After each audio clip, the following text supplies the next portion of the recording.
The first many times I did this, I would honestly just go around and say, what do you want to hear? And it was normally always diets, tell me what to eat, whatever. And I spent a lot of time doing that, and it made no difference in anybody's life. So that's, I don't really have an interest in that, but I'll do it if you want me to. I have a big spiel I go through to try to scare you and motivate you and whatever. Obviously, we'll do talk about knowledge and macros and things if you want to know that. But what would you be disappointed if you didn't hear? What did you really come to hear? Hope you were going to hear. Except there's a magic pill. Specifically macros, and for example, what formula of percentages do you use versus perhaps what others might use? Okay. Like we talked about this morning, the myths, The what? common myths, Myths. in terms of, for example, when Chuck showed me his almonds, I'm like, that's not a lot of calories. Oh, dude. Your macros, they got an app, and it explains. Just a second. Oh, well, there. Yes. It's awesome, This man. could be, I don't think we're gonna hear, I don't think we're gonna hear your audience, and one thing, I don't wanna mic them while they eat lunch probably. Yeah, I don't, for this, I don't think they need to. We don't, for the most part, we won't need to hear that. I'll have this on the board and I'll come back and address those. So if somebody asks a question, you may, don't act like you're rude. If you say, hey, John, I couldn't hear it, I'll repeat it. This is more me just coming up with some items. Those items that. You can't see them. Absolutely, I can't see them, I'm in the room and I can't see them, so they won't be able to see them very well. Okay. This is just. Which, I mean, I don't know how important it is, I mean. I'll try to that's write, what you I'll say. try to do the biggers, the more important stuff. I pay more attention to the audio when I do the Okay. Yeah. team huddles. This is me just come up with a Just gonna list. give you- I didn't know how important that Okay. stuff, if something's really important, that, Okay. do some good. All right. So John, I think along with the myths, So back on. Back on. Am I back on? Edit that part out. Can you hear, I mean, is it on? Yeah, I can hear you. Okay. I think along with the myths, your journey has probably helped you dig out that there are some things that people just need to recognize. They need to quit doing, like now, things that people would say would be okay, and they're not. You know what I mean? Okay.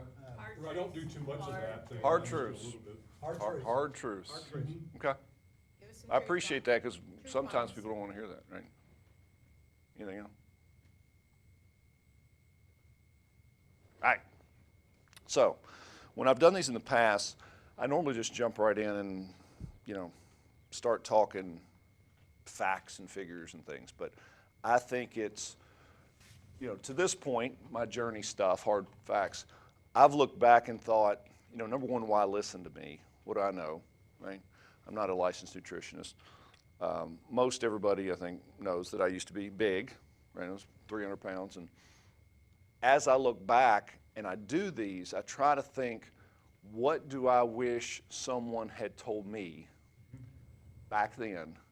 And what would it probably have been bad for somebody to have told me? Because that's just as important, right? So if I jump in here and we talk, let's say it's keto. Let's say I say you should cut out all carbs. If I and I'm not saying that, but if I said that, this guy would have failed, right? So I normally will point back because some people take offense because I'll say you do this and you shouldn't do that.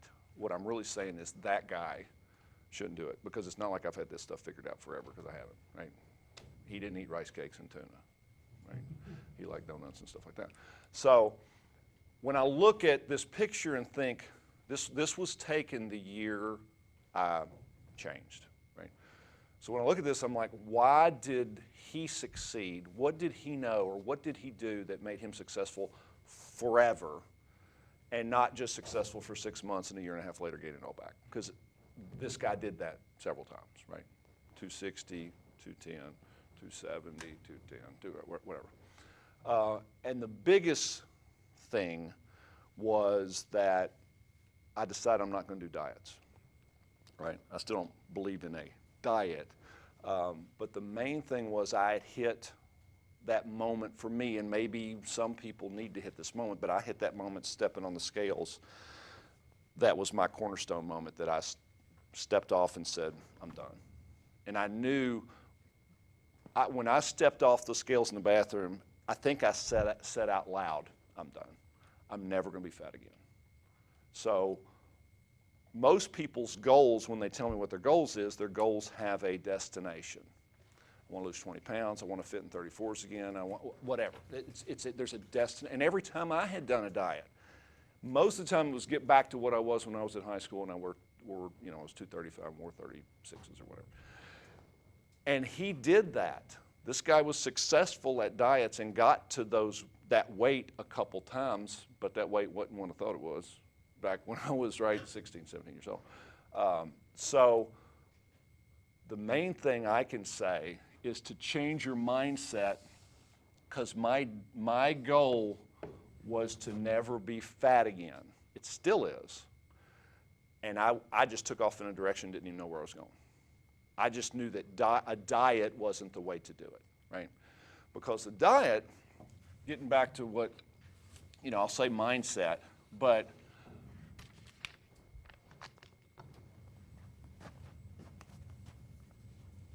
when you do a diet, most people go from 0 to hero, right? It's as insane as not jogging for 10 years and saying, starting Monday, I'm going to run a marathon. Every day starting Monday, I'm going to run a marathon. You're obviously going to fail, but what we do is we eat garbage every day, sugar, whatever, and then Monday, I'm going to start keto.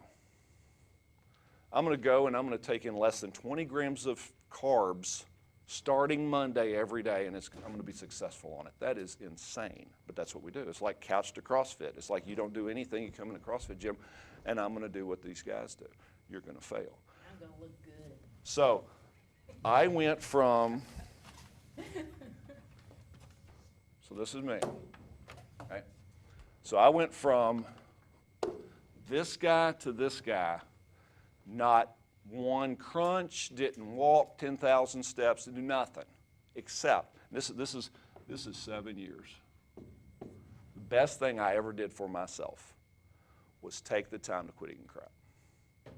No diet, no calculating macros, didn't do any of it. So I'll come back and say this till you're sick of me saying it over and over again as we get into these deeper discussions. I'll go, but don't do that until you have weaned yourself off junk.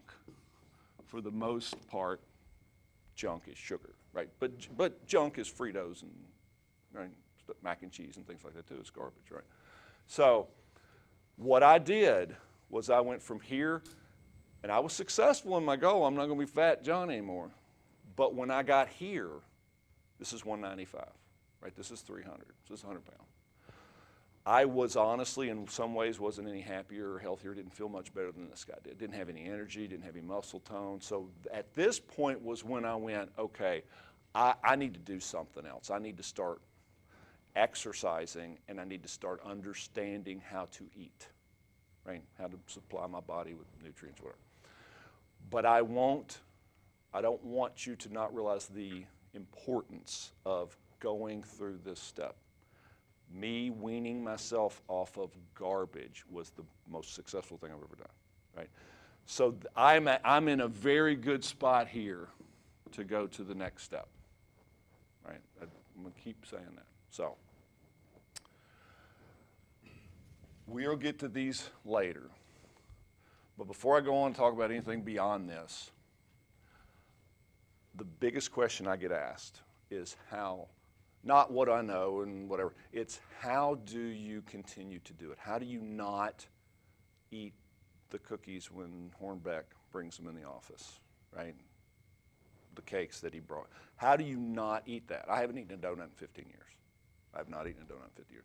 How do you not do that when people bring them in the office? Doesn't matter whether you ate breakfast or not. We all, it's a weakness. Most of us have. Most people's problem is it's that. So I'm going to show you why I don't. As I look back, and the main thing, a couple of milestone things that happened to me that were monumental. One was me being fed up, right? It took me hitting my moment, which was stepping on the scales and I couldn't button 42s, and it was a big story. When I said I'm done, fed up. The other piece was, at this moment, I talked to two nutritionists, both of them gave me exactly the opposite information. Right? One of them said, you got to quit eating sugar. You got to quit eating carbs completely. You got to go on keto. The other nutritionist that's still a friend of mine, was carbs are good when you're doing the stuff you're doing. You got to quit eating fat. The exact opposite, right? So Amber, if y'all know Amber on the fourth floor, Brandy's sister, she's just joined our gym. She just came from another gym that she just went through a 6-week challenge, which I hate 6-week challenges. She just went through one, and I saw her diet. It is absolutely 0 grams of sugar, or fat, 0 grams of fat. No fat, none. I've never seen a 6 weeks don't take in essential fats that your body needs to create cells and things. But no fat. So what I did at that moment, because I was so frustrated, it's so complicated. You should be able to eat. Somebody should be able to tell me how I should eat, right? This is ridiculous. Shouldn't be this hard. So what I did was I said, I obviously have to have the knowledge of a licensed nutritionist, I guess, and figure this out myself. I could probably have a doctorate with the research I've done on nutrition, right? And basically, I just stopped and said, what happens when I eat something? So that's, in my opinion, this is hardly ever, every single time I've done one of these, I've always done what I'm getting ready to do. Not one time has somebody went, that's why I walked in here. But for the most part, everybody's like, that was more valuable than John saying eat chicken and broccoli. Because most of the time all the time there's people that go, tell me what to eat, and I'll eat it. And I'm like, no, you don't eat it. You know what to eat, you just don't eat it. Chicken and broccoli, right? So, why do I not pick up the Danish when it's sitting out there, right? Why do I eat the way I do? It's because of I know how my body works when I eat something. We know more about how our cars work than we know how our body works, right? 150 years ago, there were like 300 licensed nutritionists in the United States. There's 30,000 now.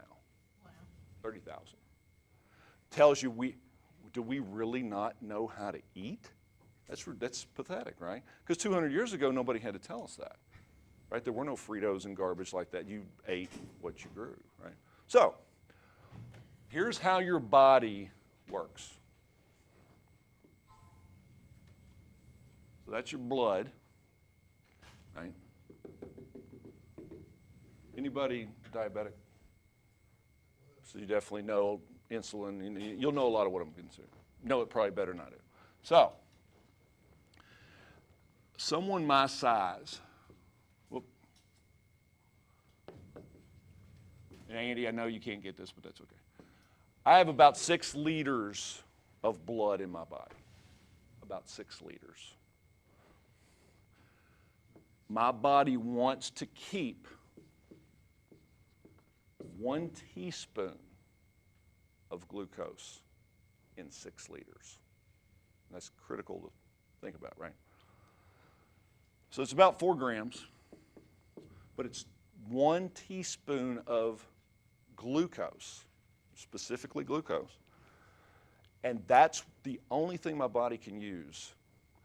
That's what my body wants to use for energy. Okay? Heartbeat, brain, operate, muscular movement, glucose. So in this important discussion, it's important that we also talk about the liver and the pancreas. Yeah. My art skill. So,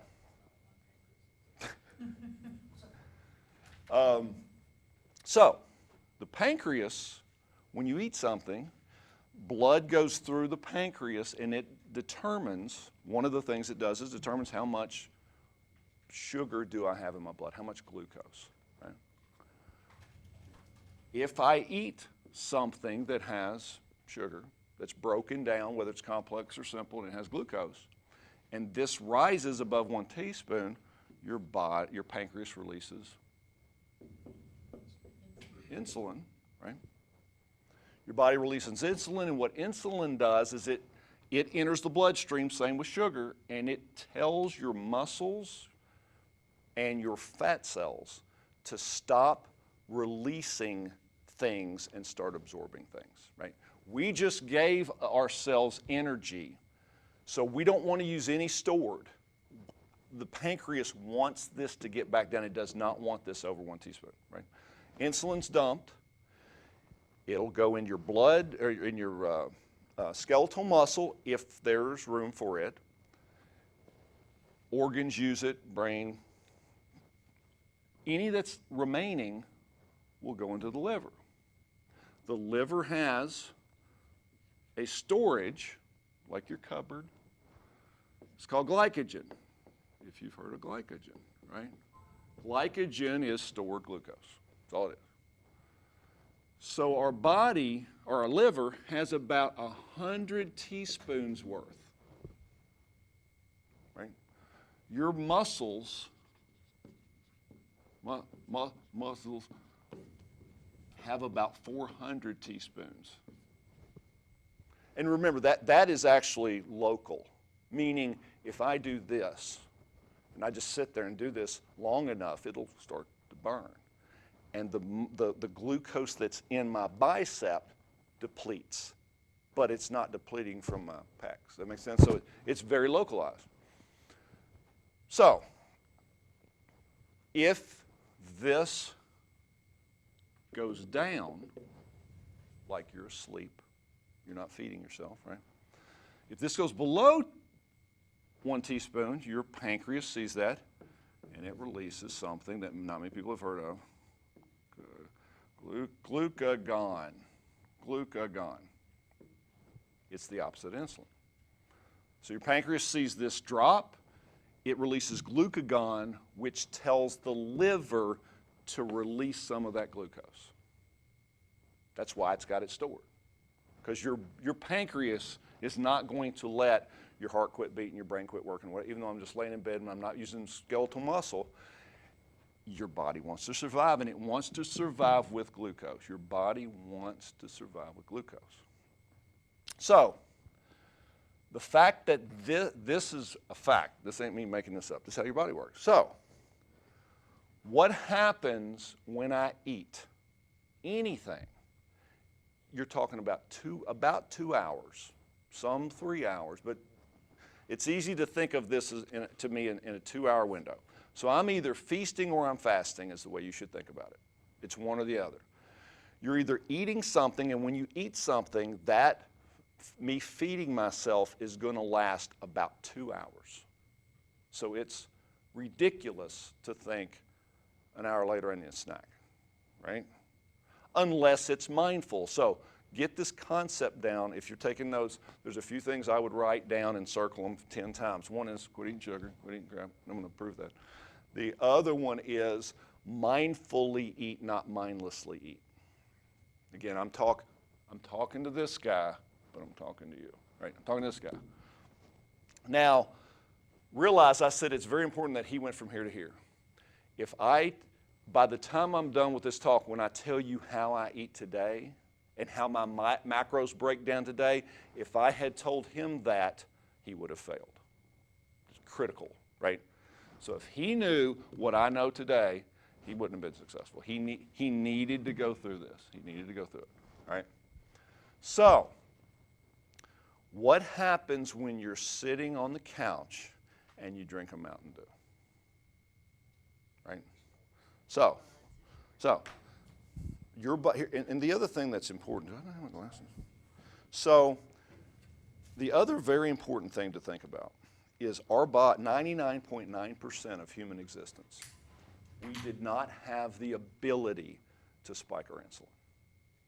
Now, you won't read that hardly anywhere, but if you do the research, 99.9% of our existence as humans, there was no way for me to insulin spike. I couldn't. I saw a guy do this study one time, 2.5 feet of sugar cane. Now, you know what sugar cane it looks like inside of it. You had to eat 2.5 feet of sugar cane to equal 1 Coke. and they've got a picture of this guy trying to eat it. You can't eat it, right? So, but that is critical to think about. So when we spike our insulin, right, 1 teaspoon is all your body wants in the blood, right? If you eat an apple, the apple, hey, apples are healthy. But if you eat an apple, you're talking probably 3 teaspoons of glucose, mostly fiber, though. The fiber lines your intestines, and a lot of that's not absorbed. And if it is absorbed, it's absorbed slower than apple juice, which is the devil. That'll be right here. Yeah, yeah, juice. Hey, we'll talk. Write that down. That's we're going to add that to the mess. Again, I'm telling you, I'm going to try very hard not to tell you how you should eat and what you should eat and whatever. I want to teach you how to fish so you can catch your own fish. Figure this out yourself, right? So I'm looking for my cheat sheet that has, let's see, Coke. 1 can of Coke has 7.25 teaspoons of sugar. 1 Hey, 12-ounce Coke. 7. Your body is not designed to handle 7 teaspoons of sugar. Bam, all at once. So what happens is your body wants to mechanically and chemically break stuff down. Your body wants to do that. It wants to chew stuff up. It wants to release enzymes that break bonds. And if we have time, we'll talk about complex carbs versus simple or whatever. Your body wants to do that mechanically in your stomach and then enzymes throughout your intestines. What happens is when you go, yeah, sitting watching TV, I drink a Mountain Dew or Coke. That liquid, there's no chewing, goes straight to my stomach. There's nothing for my stomach to do. You know, your stomach's supposed to be grinding instead, doesn't do anything. The top of the small intestines, every bit of that sugar goes in your bloodstream. Ideally, it goes through the entire tract of your small intestines before that's released. But it's like whammo. So this is my way of thinking through this. Your body is thinking, oh my gosh, Tim's getting ready to run a marathon. He obviously, because he just gave me 7 teaspoons. So it releases insulin, doesn't release insulin, it dumps insulin. And it's not a perfect science. It just keeps throwing insulin until this comes back down, right? So as the insulin's released, insulin hits your muscles, and your muscles go, okay, I'm told to stop burning, I got to take in, but your muscles are like I'm sitting on the couch. I've been doing nothing. All I've been doing, this is the only thing I've done, right? So hardly any of it is going to go here, right? Your muscles don't need it. So it's going to dump most of that. When you do something like this, about 20% of it goes to your brain and your heart and the obvious things, involuntary breathing, whatever. 80% of that is going to come to your liver. Your liver's going to first try to store it as glycogen, and your liver's going, I'm good, right? It's going to turn it into triglycerides, and every bit of it's going to be stored as fat. That's the way your body works. That's survival, right? Lucky for us, our adipose tissue grows and grows and grows because it doesn't want us to ever die, right? Our what tissue? Adipose. And there's a purposeful reason I call this adipose. You're fat. Okay. But it's external. It's under your skin fat, which is different, which I'm going to talk about. So, remember, I'm talking, this is sugar, right? Which is not glucose, right? So sucrose is 2 things. There's 3 simple sugars. I'm going to talk about 2 of them. There's glucose, which your body wants to use as energy. Most diabetics see this as the devil, right? Because it spikes insulin. Fructose, some diabetics think that's better because this does not spike insulin at all. And most people have this fear of, I don't want to spike insulin. Insulin is a fat storing hormone, right? That's how fat gets stored. You don't release insulin, fat's not going to store.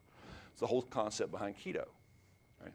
That's to get the sugar out of your blood. Like that whole purpose Yes. is to get it out of your blood. All your pancreas cares about, your pancreas is the brain of all this, right? Your pancreas goes, hey, I'm not going to let that be above a teaspoon or below a teaspoon, right? But when It's the regulator. it's a regulator, so insulin dumps in there, and it just dumps it.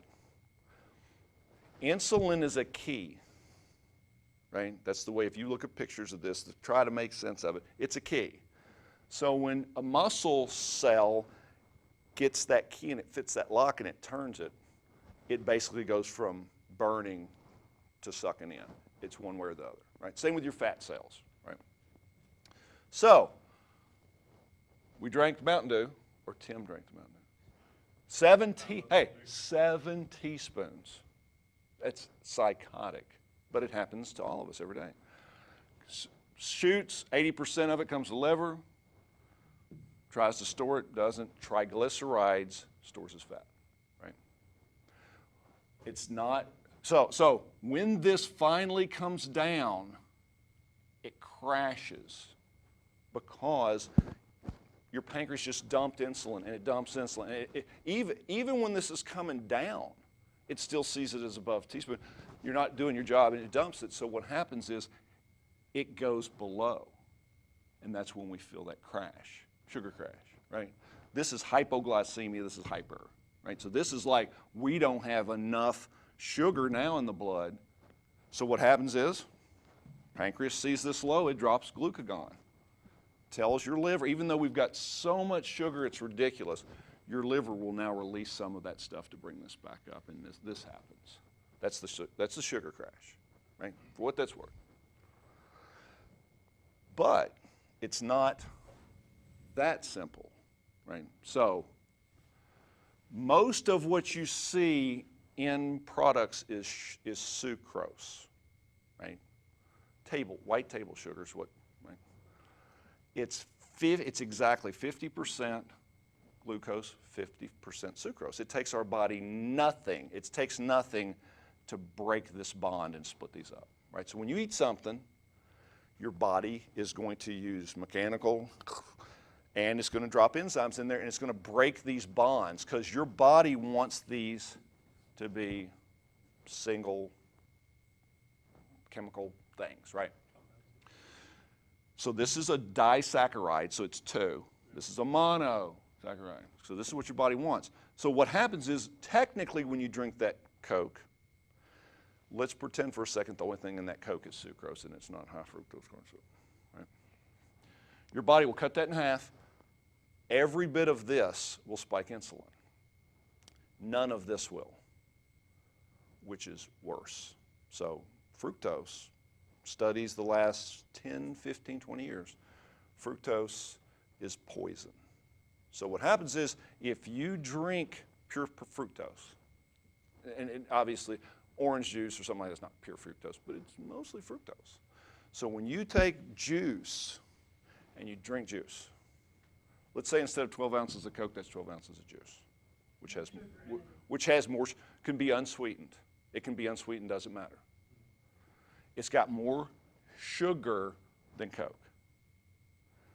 But what happens is, if you drink the juice, it doesn't spike insulin. Some people go, if you're diabetic, you're like, good. I don't want, right? My doctor tells me I shouldn't spike insulin. That's the problem. The problem is, when your pancreas sees fructose, it's ethanol as far as it's concerned. It doesn't know what to do, it's poison. So your pancreas tells the liver to take 100% of that fructose, it's no different than alcohol, and try to do something with it. So your liver will convert it to it can't convert it to glucose. Because if remember I said there was 3 of these? The third one's galactose, it's milk sugar. Your body can convert galactose to glucose. Fructose it can't. So your liver takes that and turns it into triglycerides, and it's so alien, your adipose tissue won't take it. So it stores it in your liver and as visceral fat. So if you've ever wondered if you're one of those people or have seen those people, because I used to be very confused with that. You see these people that are thin on the outside, fat on the inside, belly stick out, abs are out here, right? They're not squishy, right? We've seen people like that. Those people are, it's a technical term, toffee, thin on the outside, fat on the inside, right? So there was a documentary I saw a couple years ago, 10 years ago probably, that was very interesting because they did an autopsy on this lady. She was in her 60s, had died, and they're doing an autopsy to figure out why she died. And the coroner noticed her liver was twice the size as it normally should be. And it didn't register with him because he had seen that thousands of times with alcoholics. But he looked on her chart, she didn't drink alcohol. He was like, that's impossible. Cut her liver open, I've seen a picture of it, it's full of fat.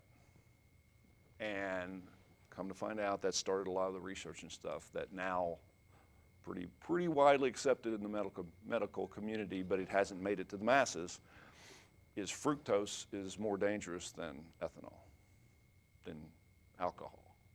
I even in one of my sessions said this to a mother of little kids. And I even said, I did this. This guy did this because he didn't know. I gave my kids, chicken nuggets and french fries and followed it up with a 6.8 ounce box of apple juice. I said, you'd be better to give them booze. And you would. You would. And here's why. 100% of the fructose is metabolized in the liver. 80% of alcohol is because 20 goes to your brain. Right? So 20% alcohol is metabolized. That's why we get drunk. And I said, at least you'd make them drunk and you'd quit giving it to them. Because you'd see they're drunk. But we just give them, it's good. It's vitamin C. So anyway, this is what you should think about when you eat anything, really, carbs or sugar. If this was fat, of course I'm focusing on carbs, right? If it was fat, it is stored as fat. It's stored exactly like it's taken in. So if it's trans fat, this happens. Trans fat's poison, right? Body doesn't know. It does not have the enzymes to break it up. And that's part of the problem with today, with all the garbage we eat, the processed stuff that's it's what's the term? Genetically engineered. So yeah, they're on a lot of the things that you'll see. Nobody ever notices it, but it's like this. I did one of these for the gym, and a boyfriend of one of the ladies doing it told me before, he said, fruit gushers is her weakness. So when I did this, I said, let's just pick something at random. Let's pick strawberry fruit gushers. And her face was like, and I said, do you know how many servings there are? And she's like, a pouch, right? Oh no, there's 3 servings per pouch. And she said, I eat a pouch every night watching TV. Well, let's talk about that. But down here it says, product of genetic engineering. What that means is, and you'll see it on a lot of stuff, what that means is they take stuff and they modify it, like partially hydrogenizing something. But when they do that, our bodies don't have the enzymes to break some of those bonds apart, so it ends up either going through us and causes stomach issues and whatever, but for the most part, it's the poisons and the liver has to deal with them. I know you mentioned apple juice, but Orange juice, any fruit juice. any fruit juice, When you but take the what fiber about? out of it. Fiber, all the garbage, all the good stuff's thrown away, that's right. Right, but so now, can you make that relationship, and you're probably going to, but just with fruit? Yeah, absolutely, yes. I can do it now. But I don't want to leave this. I want you to think of this. Don't forget this image. Because when I come in the office and there's Danishes, I'm not kidding you, I go. Because I know what will happen when I eat that, right? 2-hour window. You're either feasting or fasting, and when you're feasting, when you're eating something, it should be with a purpose. Should be with a purpose. I mean, it's easy to say, I know that. But when you eat and then an hour and a half later you eat again, this concept of snacking is Nabisco and people like that coming up with that. I mean, to say, oh, it's a fire that's burning and you throw another log in and you tap, that's garbage. The 99% of human existence, there's no such thing as snacking, right? For the most part, you would fast intermittently, right, which is what I do now. You would go a lot of the day and work. You may eat in the morning and go out on the farm with the family and all daggone day long and then eat at dinner, right? Your body is supposed to work like that. Some people would even say, when you say, well, is it, I'm going to be dramatic for a second, is it keto or whatever?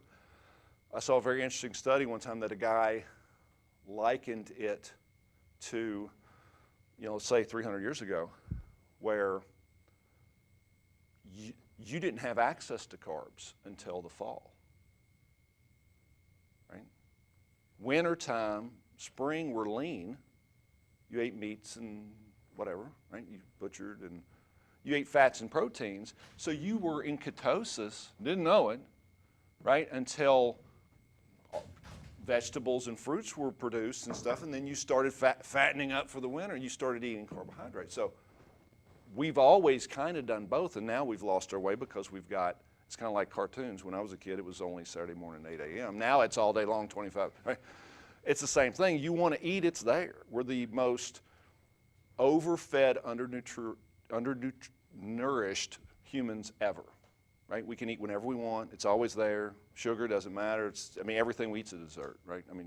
Dressings is a dessert if you look at the sugar content. Ketchup has almost twice as much sugar per gram as vanilla ice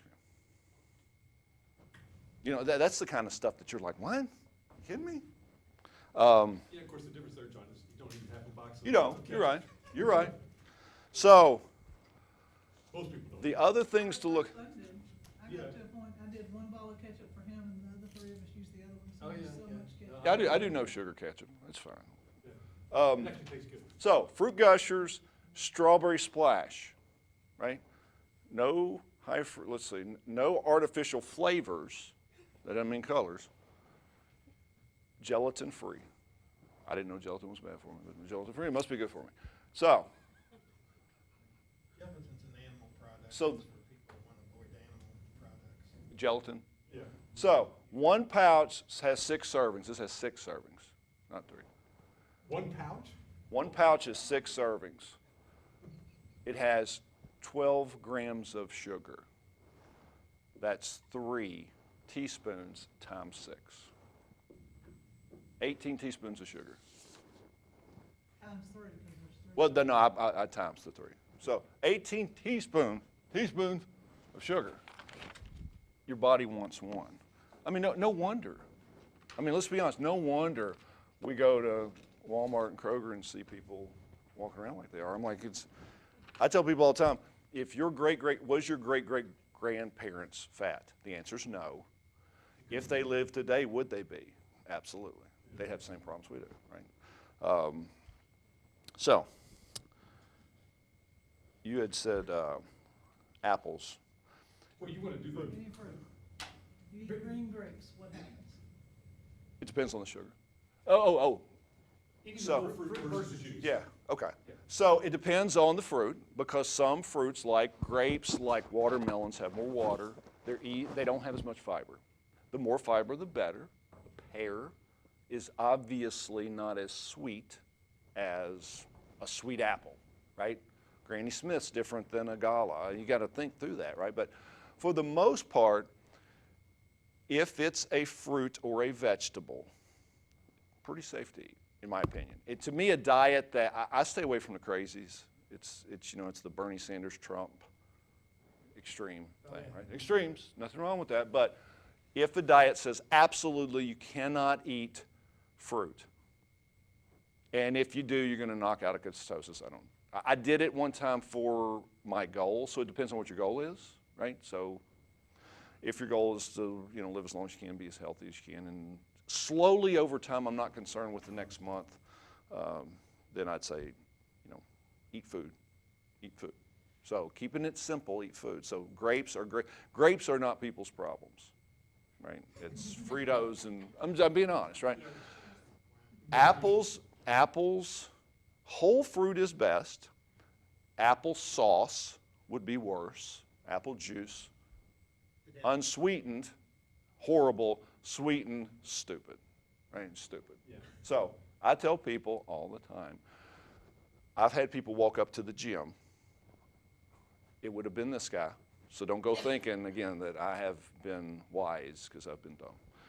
I had somebody come up to the gym the other day that's probably, they've been coming for a year, and they struggle with their eating, it's obvious. They come and kill themselves, but they're not losing weight. And they said, John, is it brown rice or white? Brown rice or white rice? Which one's better? And I'm like, that's not your problem. It's the ho-hos. It's the whatever, right? It's obvious. So if I could tell you coming for 2 years whether that was your problem, right? I was like, we're not seeing that bottom row of abs. Now let's talk, right? So again, take this through progressions. Grapes and things like that. Definitely, do they have fructose? Yes, they have fructose in them. Your body is designed. Most people would not sit there and eat enough grapes to equal 8 ounces of grape juice. John, let me go back to the apple. 4 apples is 8 ounces, right? 4 apples is, it takes to do 8 ounces of juice. So let's say like you go to Boyd's Orchard, you can watch them take those apples and squish them, and here comes some Apple unprocessed apple cider. Same thing. Same. It's processed because they had to get the, I mean, it depends on what your definition of processed is, right? Squeezing is processed, I mean, They haven't added anything to it. doesn't matter. And They removed the fiber. They removed the peel, they removed the healthy stuff. Your If they had put it into a Vitamix blender Yeah. and tore it down into bits and Yes. pieces, that would be better. is Yes, what your body wants, number one, it wants to do the work it takes to break it down into its simplest form, but it needs that fiber. The reason I eat Quest bars, right? I macro count, right? I struggle with hitting some of my numbers, like protein. It's tough to do from eating whole food. Ideally, I eat everything whole food. Hey, John, But- we're 30 minutes in, give or take, plus or minus, and I know you told me this is a 4.5-hour presentation It is. today, so. It can be. Yeah, okay. So, when you, If you peel the apple, it's not as good for you either, right? I saw someone one time that, I forget the name of it, but it's like this, I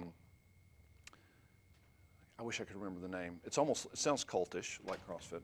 This guy is part of this like diet movement about eating only like 400 or 500 calories a day. But they are extremely high nutritional, right?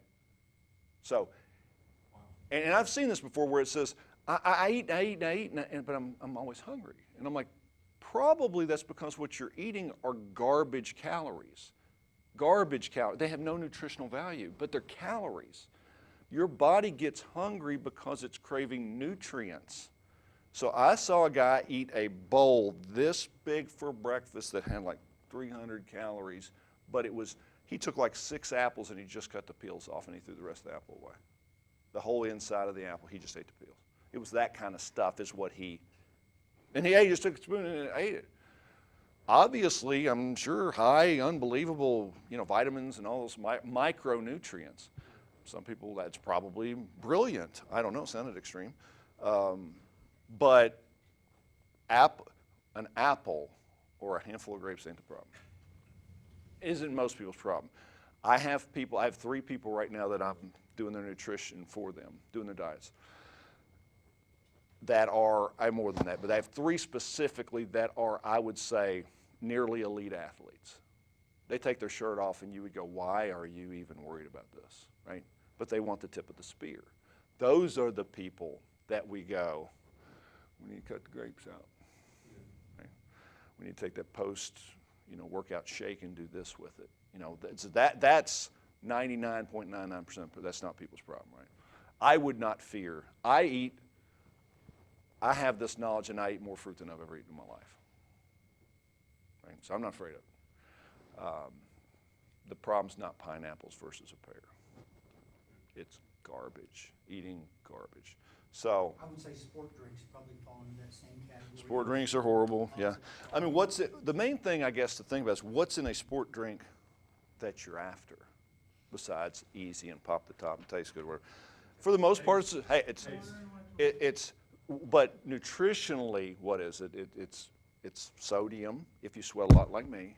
Sometimes if it's a pre-workout, it's caffeine, right? And there's certain things that, you know, you should probably be taken directly and not taking somebody else's stab at it, I guess is what I'm saying. To your point, John, most sport drinks I'm reading here have between 4 and 5 heaped teaspoons of sugar. Yeah, and heaped Per means what? 5 ounces. 3? I don't know what to mean. Yeah, I asked. Saturday I did one of these at the gym, and I talked about. Remember, we're adding juice here, right? Juice. Don't forget that juice is horrible. Let's add peanut butter. You're killing me. So, Wait a minute, what kind of peanut butter? Does it matter? the kind that are made with peanuts. And salt. And it depends on what your goal is, what you're after. Okay, and I'll go through that. But when I mentioned that, he said, I ate a tablespoon this morning. And I'm like, did you eat a tablespoon or did you eat a tablespoon? And he's like, I ate a tablespoon. I'm like, that's about 3 tablespoons. He was like, Tell us what's wrong with peanut butter. I'll tell you in a second. So this, I'm brainwashing. This is what I do when I do that. I try to brainwash. These are the big 10. These are the kind, I know you can't see that. I'm sure, Andy, you're getting a good image of this, right? I can't even see it. This is the big 10 companies that make 90-some% of everything that we eat that's processed are made by these companies, right? And they obviously don't care about us, no matter what people may think. They have even supposedly had meetings with each other. And they influence the FDA. Yes. So they're the ones, I think it was Pepsi actually, that was the first one that hired a guy, and I've heard the interview from the guy they hired him to find the bliss point of soda, meaning how much sugar, because sugar tastes good, it's cheap, and it's more addictive than cocaine. So how much can we add that still tastes good, that's still addictive, and people want to buy it, but then we have diminishing returns. Find that bliss point. So obviously don't care about it. Basically what they're trying to say is that if it won't kill you immediately, that's where we're Yeah. headed. It's all, I mean, let's be honest, if we all eat the American, what is it called, the standard American is SAD, S-A-D, right? Standard American diet, it's going to kill us. That's what the stats say, right? Stats say that is what's going to kill most of us. My dad died at 67. I found a study that hit me pretty hard because it said, it was just last year, the study estimated that the American male, poor diet and lack of exercise, knocks 13 years off the average American male's life. My dad was 67. He probably should have lived to 80, right? And not just, he was a sugarholic, worse than you ever seen. It was awful. But the last years of his life were affected. It was the life in his years, not just the years in his life, right? So, but anyway, if it's processed, you probably shouldn't eat it. If you want to keep this simple, I mean stupid simple, because some people go, John, it's so complicated, I don't want to measure things, oh my God. I say all you have to do is eat food. Food is what people fixed 200 years ago. Food is the perimeter of the store. Food is chicken, pork, beef, fish, right? It's vegetables, fruit. Put them together and cook them, not microwave them. And if you did that every day and you sat in front of your family at the table, not in front of the TV, if you didn't allow yourself to eat in front of electronics, you'd get in the most incredible shape you've ever been in your life. You wouldn't have to worry about any of this stuff. And me too. If all I did was eat food, real food, the amounts don't matter. You're not going to overeat broccoli, right? That's what people go, eat so much and stuff. I'm like, try to overeat grilled chicken and spinach. Just try. You can't. It's like giving your kid the chicken and nuggets, right, and French fries, and then go, oh, here's 4 apples. I'm not going to give you apple juice, but eat these 4 apples. Can't. Your kid would eat half of one and go, oh my God, I'm stuffed. I'm like, good, right?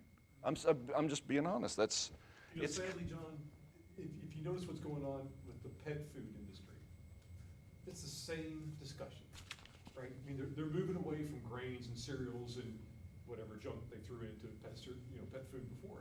And now it's got lean meat, and you see the animal charging over the log and all this kind of stuff. It's so ironic, man, that we feed our pets better than we do ourselves. well, I tell people all the time, I said, nobody gives their dog chocolate. Anybody give their dog chocolate? Lisa, do you? Why? Why don't we? Because we've heard one time somebody said it kills them, and that was good enough for me. Yep. But by gosh, we'll give it to ourselves and our kids all day long. Yeah. And it's killing us, right? It is. It's, Big on chocolate now, ain't he? but it's dark, makes it okay. Yes.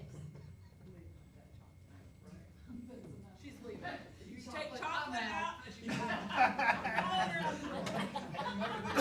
If you take beer cheese out, I'm out of here. So, I think processed food was out a long time ago. Oh, Yeah. And I didn't even, I wasn't here at the beginning. I thought beer cheese came. Your cheese is all natural, right? so don't let me leave don't let me leave the peanut butter. Yeah, please do peanut Hey, butter. top 4, probably. The top 4 things that most people think are healthy that are not just awful, probably going to kill you. I'll be that dramatic. Okay. Can I eat almond butter then? Almond butter. Yes. Yeah. And I'll talk about why. Juice. Don't drink it no more. You just will drink pop, right? Peanut butter. Peanuts, peanut butter, specifically. Non-fat, low-fat, strawberry yogurt. Go-gurt, any of that crap. It's horrible. Horrible. Worse than a Coke if you look at the calorie or the grams of sugar. I make Just strawberry yogurt? No. Yeah. A cup. Where do I have it? I got all this stuff. Wait a minute, What are you saying flavor-wise, John? Blueberry, peach? Oh, that don't matter. Can I That don't clarify? matter. Okay, You're not okay, talking okay. about, like, I get just plain yogurt and then throw my fruit in it. You're not talking about that. No, I'm not talking about that. This is added sugar. Yeah, this is the Yoplait little package thing. right? So Yoplait, you know what Yoplait? Oh, yeah. 2 tablespoons, it's gone. I'm gone. Yeah. Where'd the rest of it go, right? 26 grams of sugar. 26 grams. Divide by 4. Divide by 4. Or teaspoons, so you're talking 6 teaspoons? Right. Golly. So go back to that peanut butter for a second. Yeah, Okay. finish the peanut butter. Y'all are down for. We're hung up on. So, What's hey, wrong with peanut butter? hey, stick. What about just nuts? I mean, Hey, peanut stick butter- this right. Don't forget this right here. No, it's not. Peanut butter's got a ton of added sugar to it. I'm thinking But you're talking about peanuts. Free and salt free. Yeah, no, yeah, y'all are Peanuts. y'all are missing. Wow, that's pretty heinous. That's a bad eraser. Wowee. So, where'd I put it? The blue marker's up there. I guess I could have done the other ones. All right, let's just talk about it. So we've talked about carbs, sugar specifically, right? Fructose, horrible. Glucose, if you're an athlete, if you're not athletic, if you're not training, and when I say train, if you're not training like an athlete and you're working out exercise-wise an hour a day and you're hitting it hard, high-intensity interval training, those are the only people that I would ever say you need to be taking in some carbs, some serious carbs. Most people take in way too many carbs. If your life is what we do professionally, sit on a butt, and you're for the most part going to go home and you're not 10,000 steps, I promise you, is not really doing it. I mean, it's great. Don't get me wrong. It's better than not change your life dramatically. It's not going to take your heart rate resting to 50 or anything like that. So if that's the realization of your life, then you better not eat very many carbs. Some is important. When I say very many, it's like how many most people are eating, which is ridiculous, right? Complex are better than simple. Simple is juice and simple sugars and things like that. The more complex, the better. Potatoes and oatmeal and things like that. We can get into that talk. I just didn't want to leave that because now I'm going to talk about fat, which is peanut butter. Fat's got a bad rap. Fat's, It's got a bad rap. so fat, and this is very frustrating the more research I've done on this because you can't look on the label and figure out what I'm getting ready to tell you. It's not on a label. It's just ridiculous. So, there's different kinds of fat.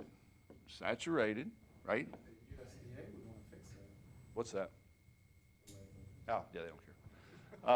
They probably I'll do not. hey, I'll tell you how much they care in a second. Good point. So there is, you won't see it say unsaturated. You'll see mono, right? And poly. And that's pretty much all you're going to see if you look on a label.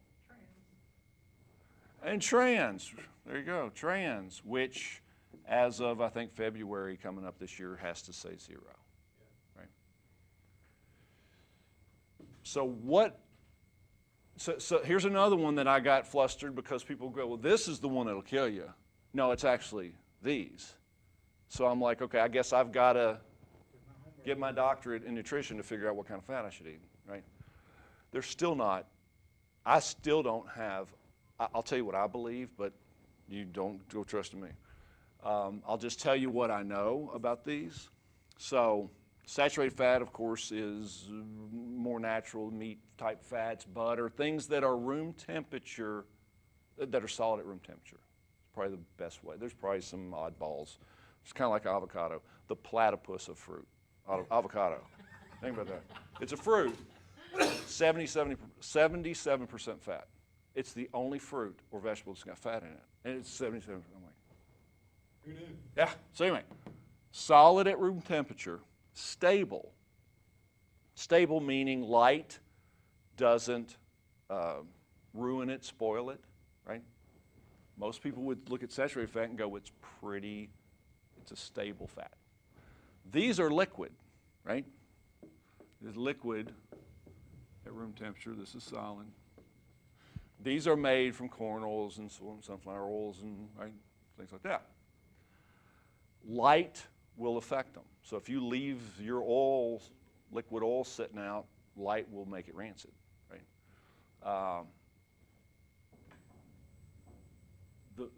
And that's about all you're going to see grams of fat, and this say 0. You better see this say 0, right? But really what matters is what kind of fat is this or this or this? What kind is it? And when I say kind, I mean omega 9, omega 3, and omega 6. That's what those are. And it's critical to me, as I've researched this, that stuff's on a label and it's not on a label. So this is our meats and butter and things like that, right? Coconut oil is also in this category because it's solid at room temperature. Omega 9 is a mono unsaturated fat is an omega 9 fat. It is non-essential, meaning your body can make it, right? But most people consider it healthy, reasonably healthy. This is olive oil, right? This is avocado.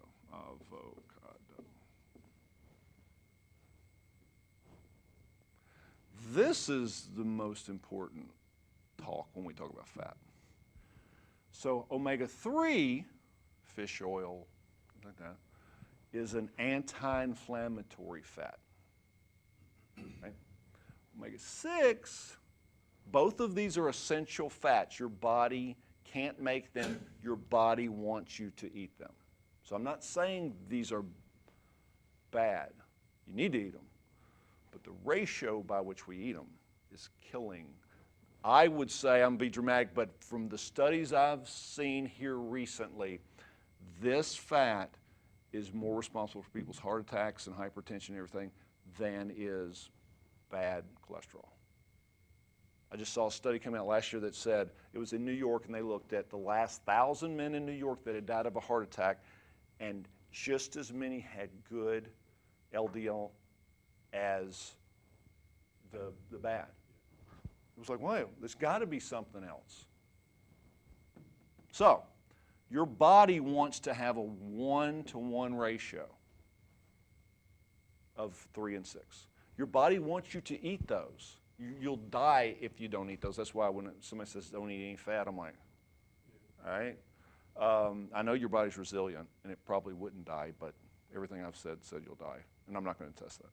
So, the standard American diet has us at a 1 to 20 ratio. So we eat 20 times more omega-6 as omega-3. Inflammatory. It is inflaming our insides, right? We walk around inflamed all the time. What is this?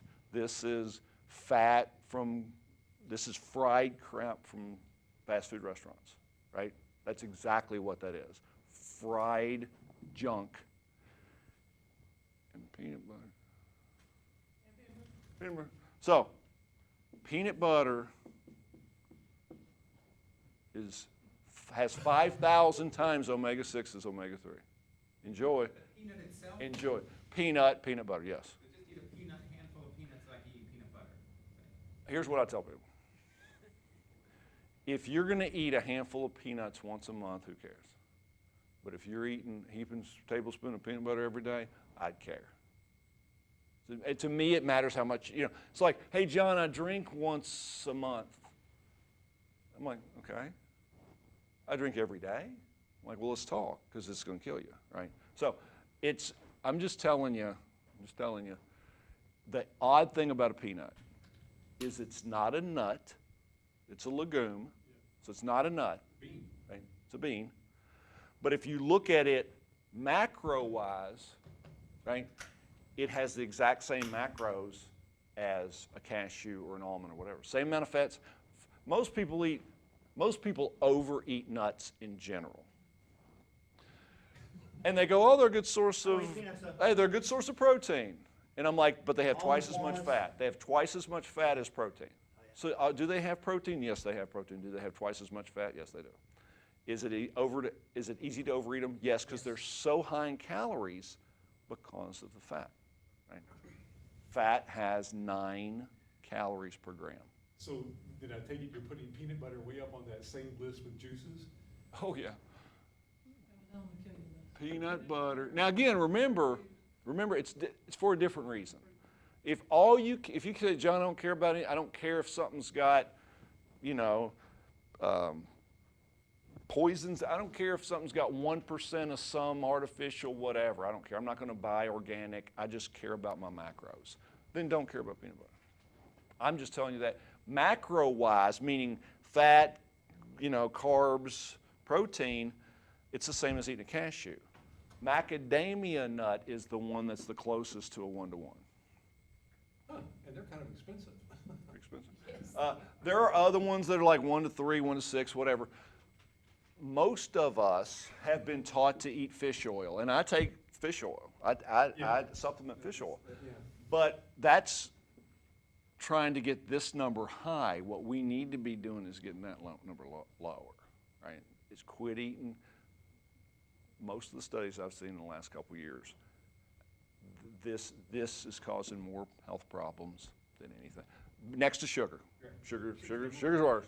Okay, So, John, you said this isn't on the labels and it's not, so how do you know what the omega-3 6 is at a certain figure? you just have to study it. You have Processed food. to study it. I mean, Well, Because they don't want you to know. I'm being honest.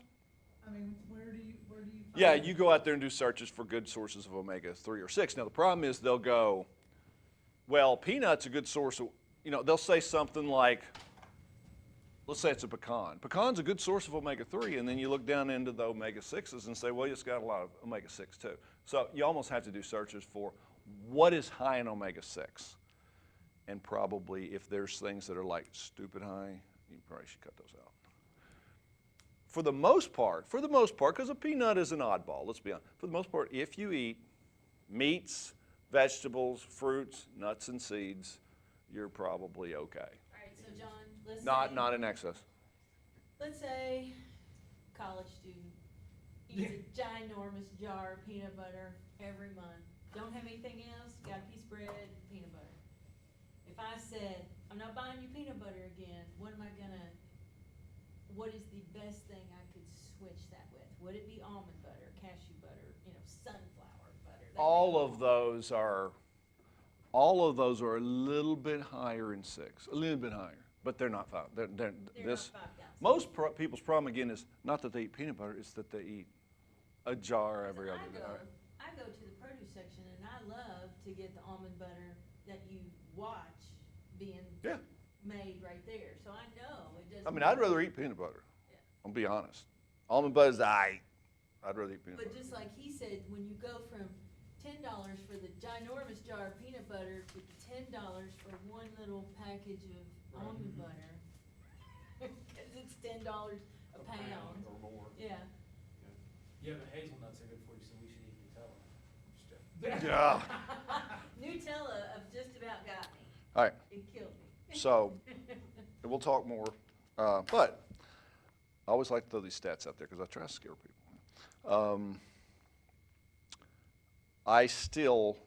Normally I do this talk again for people that are CrossFitting or whatever, right? I will still say if you have twice the amount of muscle that you do now, you're going to be leaner. Right? So I've had that talk with people that go, John, you don't understand, especially the females at the gym. Oh my gosh, my legs are getting a little bit big. I don't know. I want to get thin. I want to be thin. I want to be thin, like some lady on a magazine or something. And I go, you'll get thinner if you add more muscle. The more muscle that you have, the more your body needs to feed those muscles, and it's going to burn fat just because you got muscles, right? Forget exercise. So I will say, what do I wish I had told this guy back then, right? What would make a difference? I say, you need to start working out. You need to do something, right? Start with the steps. 10,000 steps are great. After a year or two, you need to take it up a notch. You need to do something else. You got to breathe heavy. If everything you do in exercise allows you to carry on a conversation, you are not going hard enough. But you got to ease into that. You got to ease into that. I'm not saying run a marathon. What's that? I said I'm not really leaving because you mentioned exercise, and I thought it was a good time. Sorry. That's all right. Just left on, chocolate. Nutella. One thing I got to, because I'll start yapping and forget stuff that's important. Habit. Most of our problems are the bad habit. Because people go, how do you not eat that? It's like, I get in habits too where after dinner I got to have something. I got to have a little snack. Yeah. That's nothing but a habit, no different than Terry used to click the pins. Click, click, click, click, click. Right? Drove me nuts. That's nothing more than that. Because you're not hungry at all, you just ate, right? So you got to, normally you have to replace that stuff with a better habit, a good habit or whatever. So,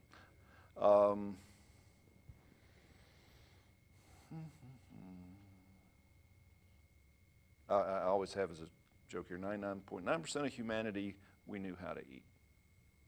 We did. It's like a guy at the gym told me the other day, John, will you help me with my diet? He's like, I don't like vegetables. I'm like, so 300 years ago you'd have died? Yeah. Right? That wasn't an option. To say, I don't like broccoli and kale, and I'm like, nobody 300 years ago said, I don't like broccoli, I don't like kale. They just ate it and were happy to eat it because they ate to survive, right? And it's just ridiculous. It's sad where we've gotten, right? I also have on here doctors are sick care, not health care, which is a touchy subject for some people, but I tell folks all the time, especially the ones that come to, especially people that go, I can't CrossFit because my doctor said. And I'm like, you need to switch doctors.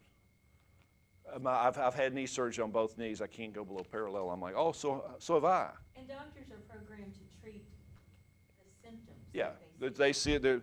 Their expertise is there's a symptom. You've got high blood pressure. Here's a pill for that. And they have a drug that they can give you to help control that. And I don't mean to knock. I love my doctor, but I go to him when I'm ailing and I got the sniffles, and he gives me an antihistamine or whatever. I don't ask him, what do you think about keto? Or should I start exercise? So that's the only reason I say it. They don't. There's four pillars of health. They're all four important: nutrition, exercise, sleep, stress management. That's the four pillars of health. My doctor doesn't know much about any of those four. I mean, very little bit, right? But I will tell you, if you get your nutrition in order and you exercise, your sleep will get better, and so will your stress, for what that's worth. 74% of everything at the store has added sugar. 74% of everything has added sugar. If you don't learn anything else from this, forget the peanut butter talk, forget all of it. If you did nothing more than not eat anything if it had added sugar, you would completely change your life. 91% of all prescriptions are for chronic disease, which are completely avoidable with diet and exercise. 91%. I have this little note too. A 1911 New York video. I saw this a couple years ago. Thought it was real cool because I'm a history buff.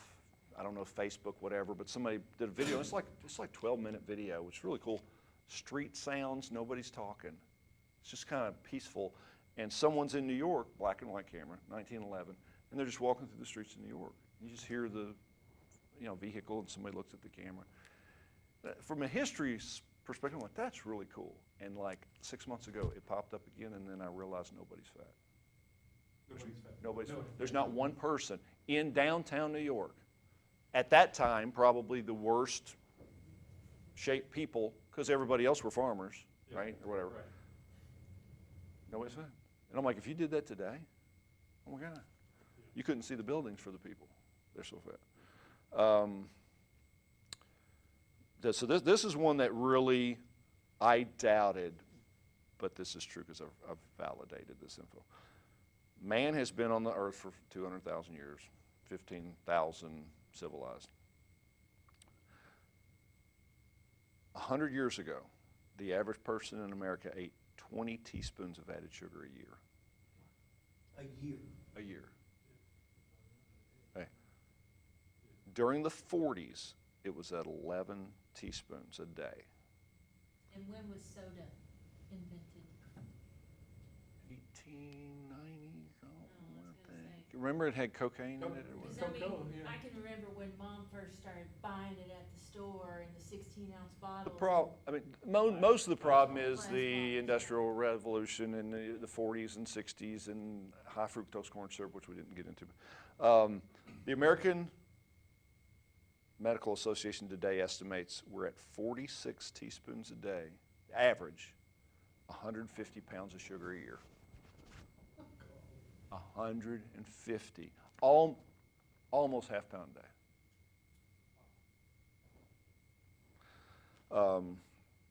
I liken these discussions to being caught in the Matrix.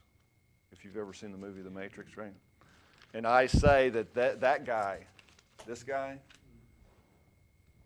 took the red pill. I mean, honestly, we're caught in a world that's make-believe almost, right? I mean, everything we want is there at any time, vending machine, whatever. It's ridiculous. We can do whatever we want and eat whatever we want. And, to me, this is people's opportunity to go. My desire in doing these is not just to educate and here's some knowledge and eat grilled chicken and broccoli.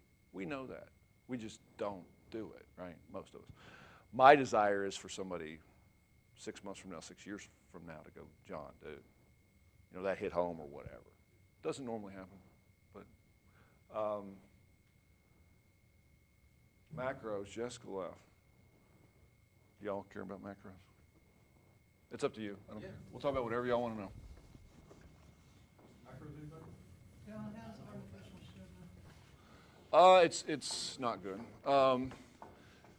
The artificial sugars, the problems with them is even though they're no sugar, I don't care if it negatively, forget that some of them are treated as poisons, just like ethanol, right?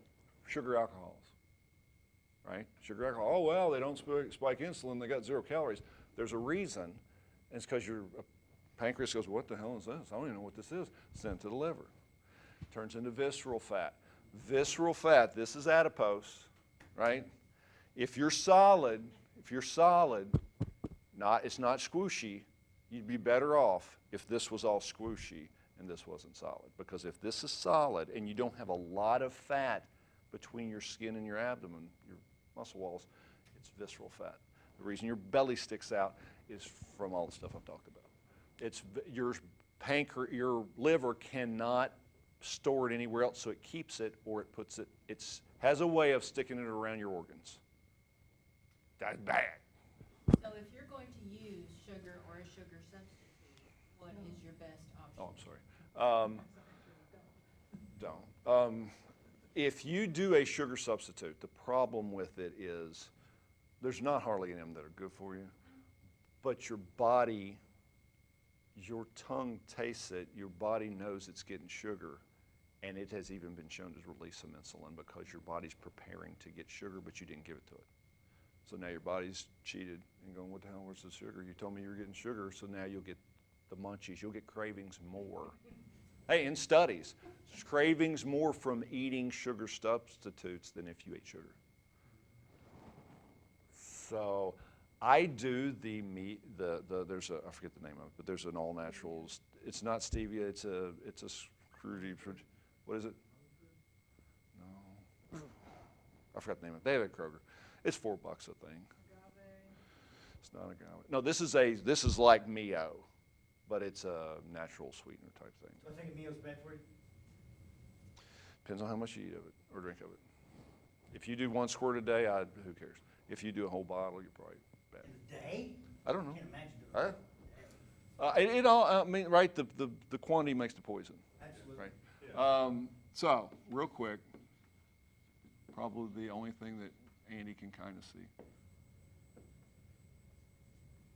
If anybody cares, and I have this discussion a lot. I get into this a lot with people that exercise hard, right? A lot of the athletes and stuff that we work with, I do this talk a lot. But I would say, don't worry about this until you wean yourself off, right? Because some people go straight into most people go, oh man, I'm doing this. Yeah. I bought this IIFP if it fits your macros, or IF, whatever it is, IFM. And my carbs, I'm not being able to hit, and I'm like, but last week you were eating Cheerios or whatever. Sugar Smacks, 11 grams, 11 teaspoons per serving. Sugar Smacks, 11 teaspoons. All right, protein.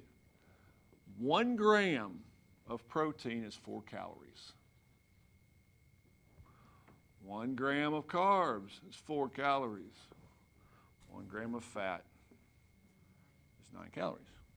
Now, I don't mean to say fat's bad for you, because you better be taking some in. But this is the reason if you half-ass keto, it's worse. You'd be better off not to look at nothing.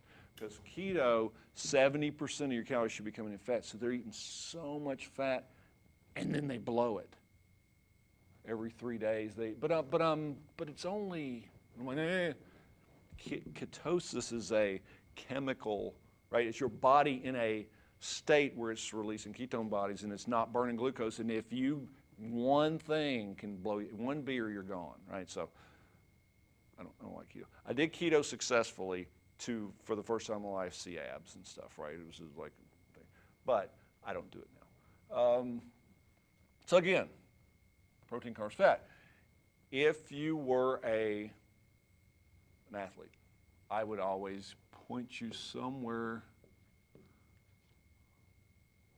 between 0.8 and 1 gram of protein body weight. Which is tough. It's tough. So for me, I weigh 210 pounds. Yeah. I would say I should be taking in 210 grams of protein A day. a day. That's a lot. It's a lot of protein. It's a lot. That's like a roast mutton. Well, no, you put it like this, I mean, John, an 8-ounce chicken breast has got how many grams of protein? A pound of chicken has 88 grams of protein. 1 pound of grilled chicken. So you're looking at eating almost 200 pounds a day if you were just going to get it for chicken. If you're only going to get it for chicken. And that's why I say I have to supplement. I have to supplement. I do protein, and I don't like supplementation. I tell people you supplement, because most people when they come to these go, what about D3 or what should I be, supplements, should I take creatine? Like, supplements are to supplement a solid diet. So once you get your diet figured out and you're taking in this stuff and you're eating food, then you should look at supplementing only what you're deficient in, right? Right. 2 pounds of chicken a day. That's So, what you'd have to eat. so again, that's assuming, hey, if you're not exercising, don't do that. Don't do that. Yeah. This is assuming I'm going in the gym at least an hour a day and I'm breaking my muscle fibers up and I need to rebuild them. That's what that is, right? Possibly, if you're not exercising, maybe it should be more like half that. And once you put like John and then humans on the other Okay. side. And there's no, and you know this, there's no one size fits all. I mean, the fact that I am not a licensed nutritionist means that I can actually prescribe diets and I can tell you how I think you should eat healthy for life. What I can't do is if you said I got type 2 diabetes, I can't say eat this or quit eating that. I can't, I get, you know, sued for that, so I'm not gonna do that. But I can tell you what I eat and I can tell you what I think you should eat. What I tell people all the time is do what I'm going to suggest for 3 weeks. 3 weeks. In 3 weeks, you should be able to tell. If you're feeling awesome, if you're dropped a pant, whatever your goal may be, because people have different goals. Tweak it after 3 weeks. If you're an athlete, I never change this number and this number. I only change carbs.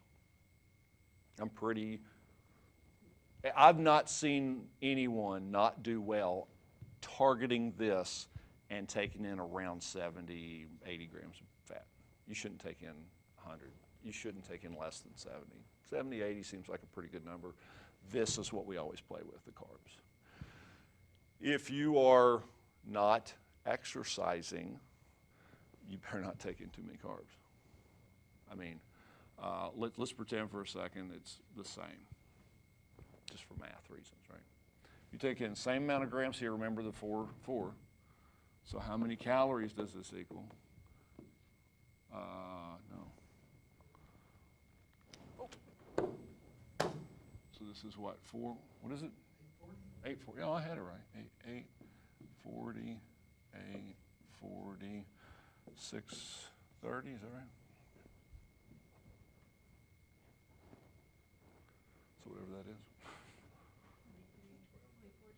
What is it? Say again. 2410, Is that right? So, probably not bad numbers for someone who's, you know, working out some, you know, whatever. Depends on what your goals are. If you said, hey, John, I weigh 210 and my goal is to be 190, then that is desired weight, right? It's the only time I would ever modify this. If you say, hey, John, I'm 190 and I want to get to 230, then we would make this 230, right? I mean, pretty much. It's not that crazy. Some people, I mean, this is the calories my daughter takes in, and she's 8% body fat. She's too lean. I mean, she's gotten to it from a competitive standpoint, she's too lean. 10, 11% is where you want to see somebody like her. So we've got her like here. So we've taken this and gone, and she's 145 pounds at 8% body fat. So she's a lot of muscle, right? But again, different for different people. I tell people all the time, if you are not going to exercise hard, that's fine. You just better not have this very high, because you're going to. Put those numbers on the other side. What's your fat grams? How did you get the 70? Pretty much, it's no scientific thing. For the most part, you'll normally always see someone who is a bodybuilder or competitive athlete or somebody like that. They hang 70 to 90. If you were doing keto, if you were doing ketosis, that would be much higher than that, crazy higher than that, right? But what I'm saying is where you had the 0.8 to 1 gram per pound of your body. That was only for protein. There's not a formula for the fat. I mean, I don't have one, no. I mean, 0.8 to 1 is not just me. That's what you would see a collegiate, you know.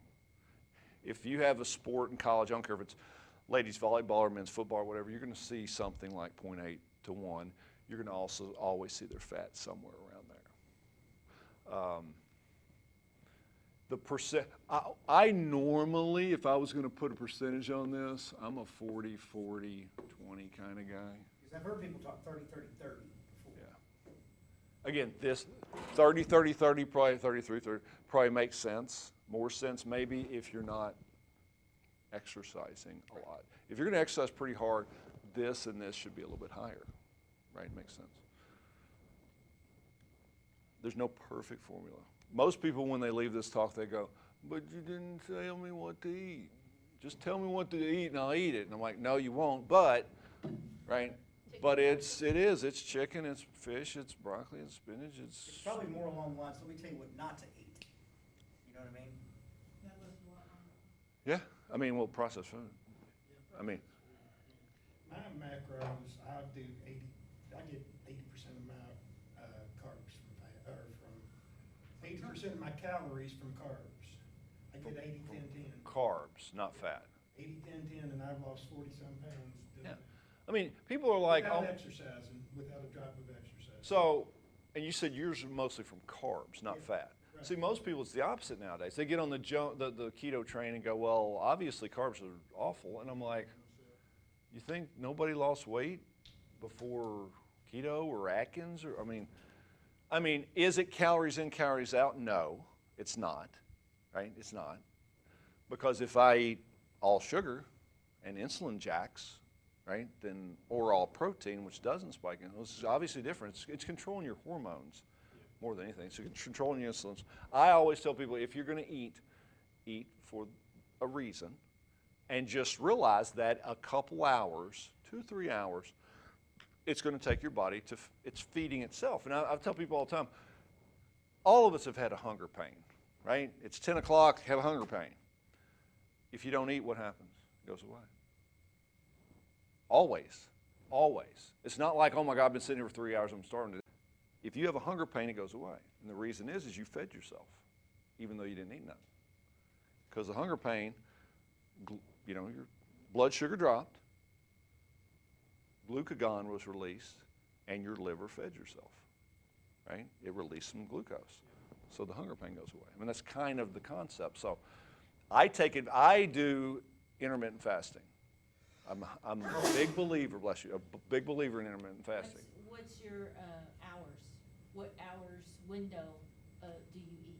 I go, it's about an 8-hour eating window.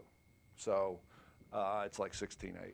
So what I do is I don't eat until lunch. I don't, bless you. I do not. My goal, it depends on what your goal is. I tell people all the time, everybody's got a different goal. Most of the people, I would say, if you boiled it up, it's I want to lose some body fat, but I don't want to get weak. I'd like to keep as much muscle as I can and get leaner, right? Most people. Some people come and they, you know, there's a guy at the gym that I'm doing his diet, and he's skin and bones, and he just wants to put on muscle. Completely different discussion, right? My goal is to stay lean if I can, and to get stronger. I want to kill workouts. The harder I can go in the gym, the better I feel. The more I fed myself for that workout, the fitter I'm going to get. I want to be as fit as I can be, and all that means. So for me, what I have found is taking advantage of fasting, taking the advantage of not eating at night. Your body's burning fat, right? So at night, I'm asleep, or I haven't eaten 8 hours, let's just say 10 hours. Remember, my liver has a backup supply of glucose. And your brain and your heart and your breathing, it takes a lot of energy, right? Contraction, it's just nonstop contraction. So your liver will deplete itself. So when you wake up, you're burning fat. Your body's taking fat now and having to take it and make some energy. It's not the same as glucose, but your body can, you know, turn fat into energy. It takes a little bit longer. So I want to use that as long as I can.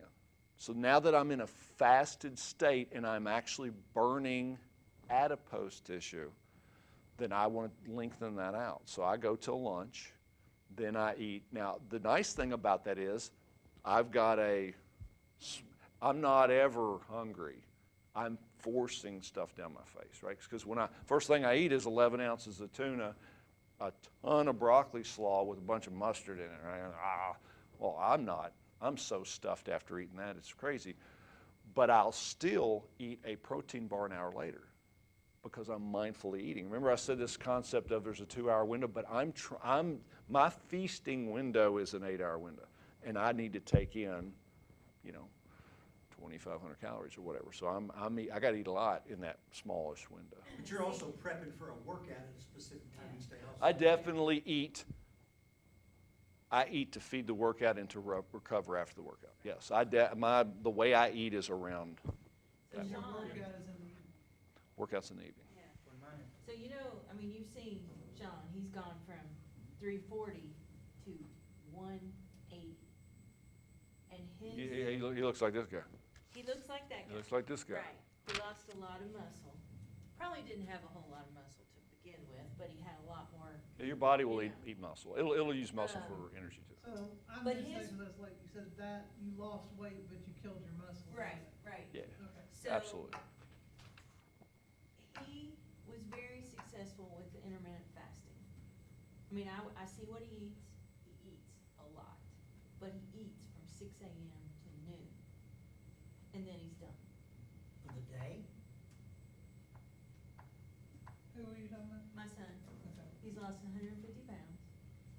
And, we buy all the vegetables, we buy the salmon, sometimes, every once in a while steak, a lot of tilapia, that sort of thing. But, now it's like he's got to he's trying to work back in, not that strict of a diet, or be able to go out and do stuff. His girlfriend's family follows keto. He's struggling a little bit, but he's maintained. Well, what But helps? that window to me just seems really harsh. It's small. What helped me, this guy, would he have gained his weight back if he hadn't found exercise? I don't know, maybe. Working out makes it easier. Definitely makes it easier. This, But always here, you can't out-exercise a bad diet.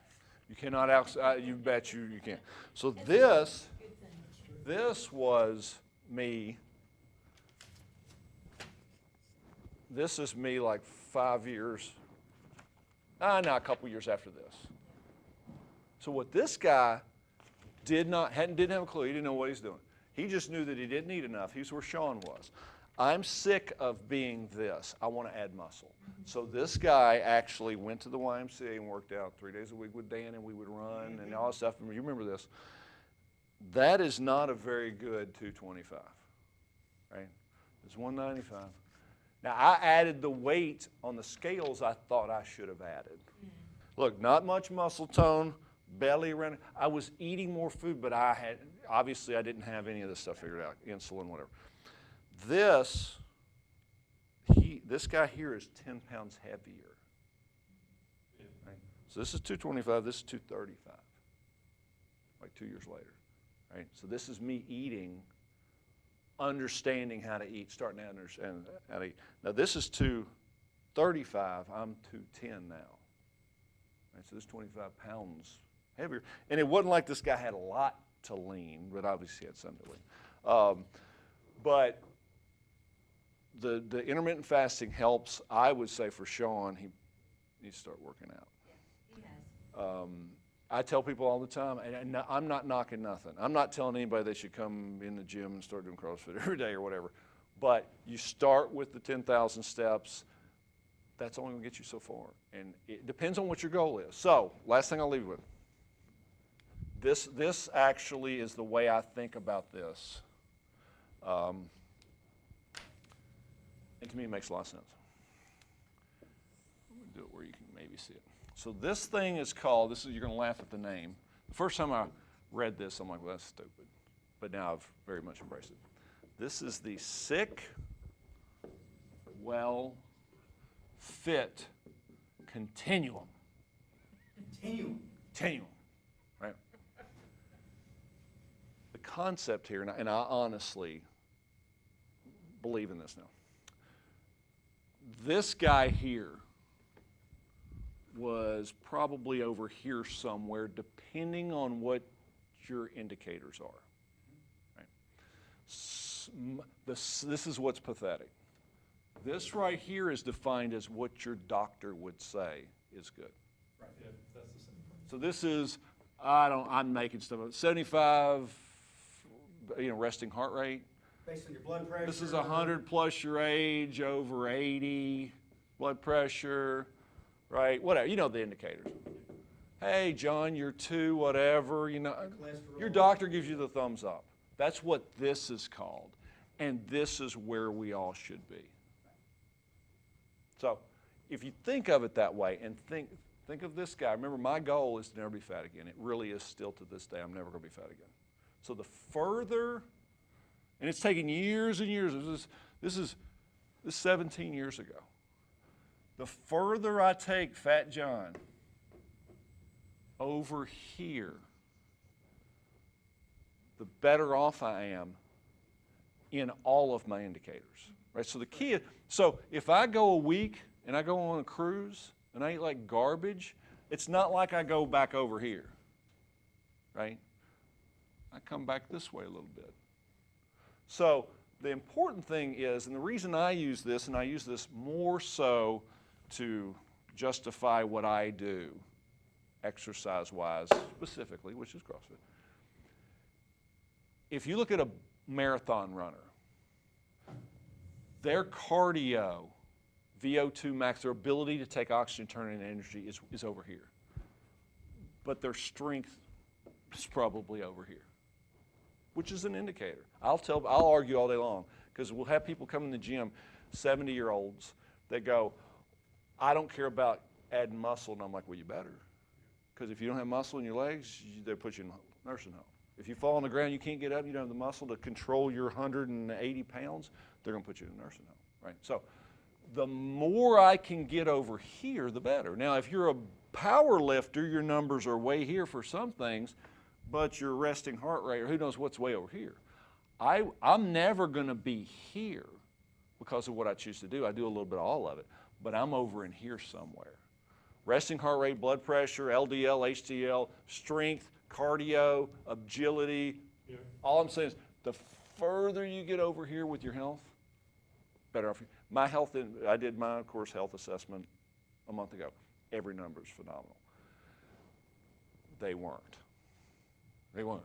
And they get better every year. I mean, so I'm just, I really think about this when I'm trying to eat good and stuff, is say, get over here, because most people, I think the average American, they put like over here somewhere. Well short of what your doctor would say as well, but these people go to the doctor and their doctor don't challenge them. So, They're starting to, though. of course, I've been on a journey myself for the last 15 months. And I would put myself, John, at the halfway mark between well and fit. That's where I put myself, okay? But I have found something that I can sustain, and there's just a few basic rules in life. Now, I need to start diving deeper into the mechanics of what John was just explaining. But I mean, I'll give you an example. I've been trying to throw menopause The old, into the well, no, the older you get, hey, I'm like, holy cow. what you do and what you eat, you gotta find a balance. Because here's the thing, here's what John's getting at. If you don't do anything, then your diet better be hyper regimented. Yeah, yeah. Now, Yes, that's true. okay, but what I do is I got some calisthenics I do in the morning. I try to exercise 6 days a week, but I tell you what else I do. When dinner's over, the kitchen's closed. I quit snacking at night. Yeah. I drink nothing but water. I don't eat fried foods anymore. I try to stay away from breads as much as I can. Try to stay away from the processed foods. The thing I do too, Snack cakes, and I think it's important can't to do do, it. I don't trust myself with them, so there's just things I know in my life I can't do. I gotta stay. Go bring them in the my house. brother, my twin brother, if there's one person that I've done this for, I mean, I've done this for 100, I don't know, a couple of hundred people. If there's one person I've done for that has made a dent, it's my twin brother. So I did this for him, I don't know, 7, 8 months ago. And he is on this train, the eating train. And he does the dumbbells. He's working out. He's looking great. But he's approached me some and said, do I just keep doing my dumbbell? He's got a video dumbbell workout. Now, do I just keep doing that video? I'm like, no, you take it to the next level. You don't, even me, I don't ever sit here and go, I got it. I got to just figure it out.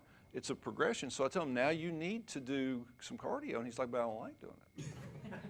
I'm like, how's that going to pan out for you 20 years from now? I mean, you know, so I'm all. I wanna take my eating to the next level. Hey, so this is I'm eating my well. favorite meme. It offends some people, but it's my favorite meme. What fits your busy schedule better, exercising 1 hour a day or being dead for 24 hours a day? Right? Yeah. And some people go, I don't have time to exercise, and it's like, okay, all right. Night, John, they're gonna when you my say God. cardio, I know CrossFit is a unique. That's concept, extreme, but yes. You don't, you told me you don't run. Or you Oh, don't like- we run. Oh, I thought you told me you didn't. No. Oh, we run. It depends on the workout. We may go a week and not run, and then next week we may have 3 runs in the workout. But when we run, sometimes it's an 800-meter run and then do a bunch of stuff, or sometimes it's 100-meter sprints and do something. So we're always going aerobic, anaerobic, high intensity, you know. So we do, by the end of every week, we You do. don't jog for 3 months. Correct. Yes, I don't do that. Dan And I- does. Oh, I know, Dan. And that's okay. I'm just saying that that's pushing it a different direction. You can get cardio without, So it depends on what you say, Carter. I'm a big aerobic anaerobic. So I would much rather than have a nutrition talk, and I know y'all don't have time for it, is to have a sports science talk to talk about aerobic versus anaerobic and how to feed that stuff. But if you can carry on a conversation while you're working out, if you really can talk to somebody that's beside you, that is aerobic for the most part. Anaerobic means my heart is pumping so hard, I cannot now take it in. I'm going so hard, so intense, my body can't use just oxygen. That teetering on that line and pushing that makes stuff go over here that just aerobics doesn't, is all I'm saying. Or they're both important. They're all important. Are you looking for something specific in terms of? I saw a Yeah. Facebook Just curious. my wife posted a thing yesterday about, you know, how you should have broken up your exercise and your nutrition, and like 70% was diet and nutrition, and like, then it had like 20% weight training, and then had like 3 or 4% high intensity interval training, and Yeah, like well, 3%. there's to your point, this is and most colleges adopt this, but this is called the pyramid of an athlete. The bottom is nutrition. The second level now, and a lot of old-timey lifting coaches don't like this, but now they're saying metabolic conditioning. Then they're saying gymnastics. Then they're saying weight training. Then they say now you should work on the sport. If you want to build, Yeah, what's the metabolic that's condition? metabolic condition, that's what I'm talking about, high intensity Oh, okay. weight. That's your- That's 100 burpees and a bunch of this, and that. This is in high intensity, right? Yeah. So this is saying, if you believe it, and a lot of, Yeah. D1s believe this, nutrition's the key. If you don't have this solid, you're not going to build a good outcome. Yeah. Then it's the Metcons. That's our WODs, our workouts of the day, the stuff that we go and it's like 12 minutes and it's just, you're dying, you're flopping around after. That's what this is. Then it's working gymnastics, right, which we do a ton of. Pull-ups, chin-ups, handstand walks, whatever, balance, coordination, things like that. Then it's weight training. But most people go like this way for the most part, right? They don't do much of any of this. Their diet sucks. They're they're looking in the mirror lifting. I used to be that, right? No gymnastics, right? May do strict pull-ups, that's it. But to your point, that's kind of how What was the S again? the sport. That chart I was telling you about. And it's pretty much, I was sitting there Yeah. thinking, yeah, it's pretty much what I'm doing Nutrition, right now. nutrition, and I had a stat I didn't get to, but there was some study done that said poor diet makes 3 times the negative impact as not exercising, meaning that diet is 3 times more important. Sitting is the new smoking, they say. The problem is, Yeah, right. hey, this now, what's accepted, used to be over here, right? Yeah, S- for in my the- grandparents, that's.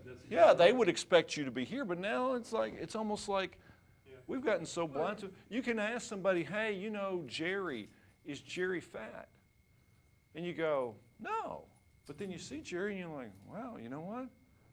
What we think of as skinny now, we would have called fat 50 years ago. And I'm not saying this commercial is accurate by any stretch, but there's a commercial now that advertises some sort of testosterone boosting product, right? Correct. And There's a bunch of them, guys. Right, but the one thing that makes me curious, and I don't know any numbers on this, but they talk about how, our grandparents had higher testosterone levels. Sell pills. You know, well, I mean, that's what I'm saying, but is there any truth to our diet has made us soft, if you will? Yeah. Yeah, so I mean, is there any, you know, I mean, I'm not Are there any saying. natural ways to boost testosterone? You should have your testosterone tested before you ever take something. Yeah, testosterone, I'm not sure. HGH, right? Human growth hormone. Yeah. Most people would say, well, that's illegal, right? You can't shoot up with HGH, right? There's 3 times in life that your body naturally creates HGH, 3 times. One is puberty. Well, we don't need to worry about that now. There's 2 times that my body releases HGH every day. High intensity interval training. That means getting your heart rate way up. That's not 10,000 steps, and beyond REM sleep. So one thing we didn't talk about is the importance of sleep. Yeah. So if you do something that's high intensity, meaning you cannot carry on a conversation, I don't care if it's burpees, I don't care what it is. I always liken it to running, right? Because the exercise does not dictate whether something's anaerobic or aerobic, but most people think it is.